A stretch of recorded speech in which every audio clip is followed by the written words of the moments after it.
Hello friends, I'm George, the nice smelling gentleman.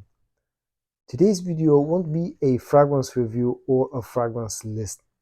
In this video, I'm going to talk about the dark side of fragrance collecting. Or in other words, the problems that you'll end up running into if you are serious about collecting fragrances.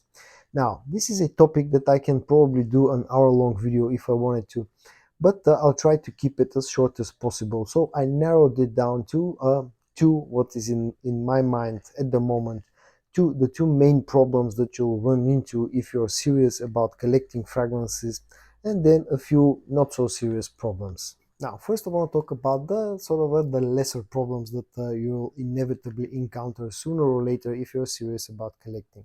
The first such problem is about space, or to be more exact, about storage space. Now, just take a look at this bottle. This is the Cayenne Classic from Albatania. This fragrance, as you can see, has sort of a slightly bigger than usual bottle. It's not huge, but it's not small. Now, on its own, it doesn't take up much space, so nothing special. But then imagine having 100, 150, or 200 bottles like this one.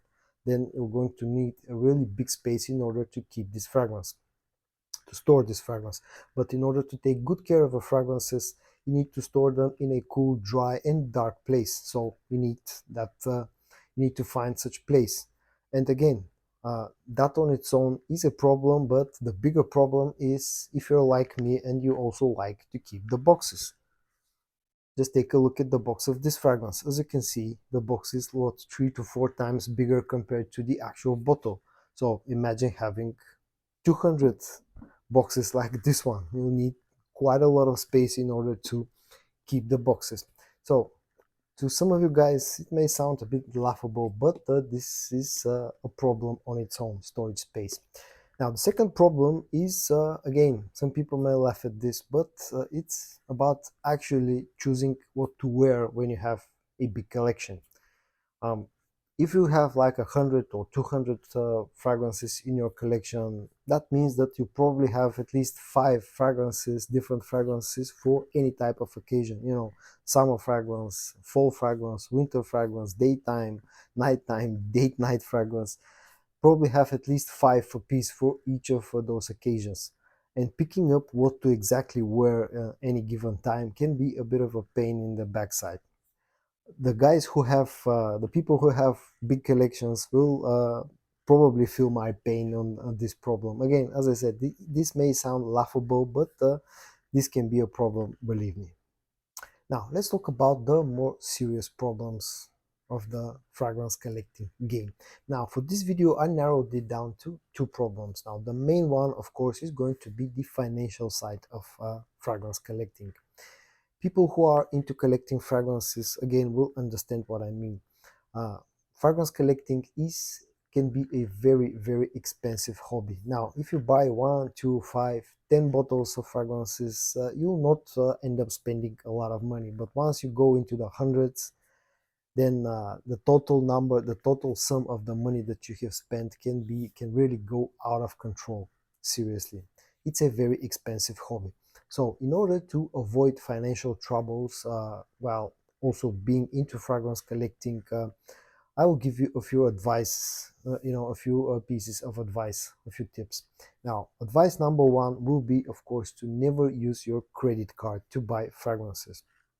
Now, you've probably heard that many times before. In fact, try to avoid buying anything with a credit card, because when you purchase something with a credit card, it can be very misleading, because at the time of purchase, this won't affect your bank account immediately, but it will affect it down the line. And it can be misleading because you can buy five fragrances today that won't change your bank balance at all, but then a few weeks later, when you actually have to repay your credit card debt, you'll suddenly realize that you need to spend a lot of money to cover that debt, and you may not have that money at that point in time. So I never purchase fragrances with a credit card. The second advice that I'm going to give you is to always try to sample your fragrances. Buy decants, get some samples, go to a store near you, test out a fragrance. Don't listen to YouTube reviewers, me including, or influencers. When you hear me talking about a certain fragrance, praising certain fragrance for its performance or the scent profile, how good it smells, and blah blah blah, that doesn't guarantee that you end up liking that fragrance that I'm talking about or any of the other reviewers are talking about. Try to always test and sample the fragrances before committing to buying a full bottle. And a third advice that I'm going to give you about buying fragrances is try to look up around your country for Facebook groups of other fragrance enthusiasts. You'll thank me later about this advice if you don't know that already. There are a lot of people out there, in the world that are into that hobby, buying fragrances, collecting fragrances, and a lot of them actually will commit to blind buying something and then end up not liking it and trying to get rid of it.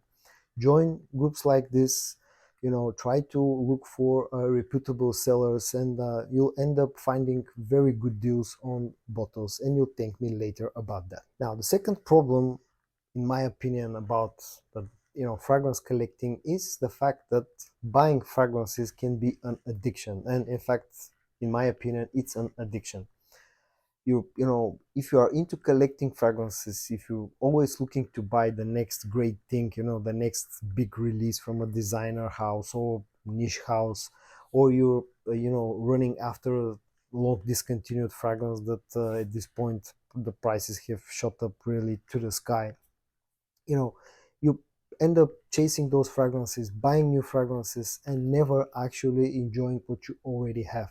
So try to keep that under control. Try to keep that irrational thoughts of buying everything new that's come onto the market.